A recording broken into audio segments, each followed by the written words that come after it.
পুরুষের জীবন এক নীরব যুদ্ধ। পুরুষ মানুষের জীবন যেন এক অনিশ্চিত সফর। কখনো সে উঁচু পাহাড় ডিঙ্গায়, কখনো অন্ধকার গলিতে পথ হারায়। জীবনের প্রতিটি মুহূর্ত তার জন্য নতুন এক চ্যালেঞ্জ, নতুন এক যুদ্ধ। তার জীবনের গতি কখনো স্থির থাকে না, ঠিক যেন এক বাঁকানো নদীর মতো, যা বয়ে চলে অজানা গন্তব্যের দিকে। একজন পুরুষ জানে না এখন থেকে 1 ঘন্টা পর তার জীবনে কি ঘটবে। প্রিয় মানুষদের মুখে হাসি ফোটানোর জন্য সে প্রতিনিয়ত নিজেকে বিলিয়ে দেয়, নিজের স্বপ্ন, ইচ্ছা, আরাম সব ত্যাগ করে। জীবনের প্রতিটি ধাপে তাকে লড়াই করতে হয়, কখনো নিজের সঙ্গে, কখনো সমাজের সঙ্গে। কিন্তু এই লড়াইয়ের কথা কেউ শোনে না। ব্যর্থতার যন্ত্রণা যখন তাকে গ্রাস করে, তখন সে কাউকে বলতে পারে না, কারণ এই সমাজ ব্যর্থতাকে মেনে নেয় না, বরং উপহাস করে। প্রিয়জনরাও অনেক সময় পাশে থাকে না, বরং দূরে সরে যায়।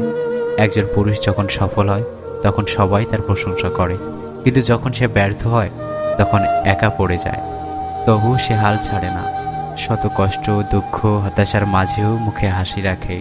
সে জানে তার কান্না কেউ দেখতে চায় না, তার যন্ত্রণা কেউ বুঝতে চায় না। তাই সে নিজেই নিজের সান্ত্বনা হয়ে যায়, নিজেই নিজের আশ্রয় খোঁজে। পুরুষ মানুষের জীবন মানেই নীরব সহ্য করার গল্প।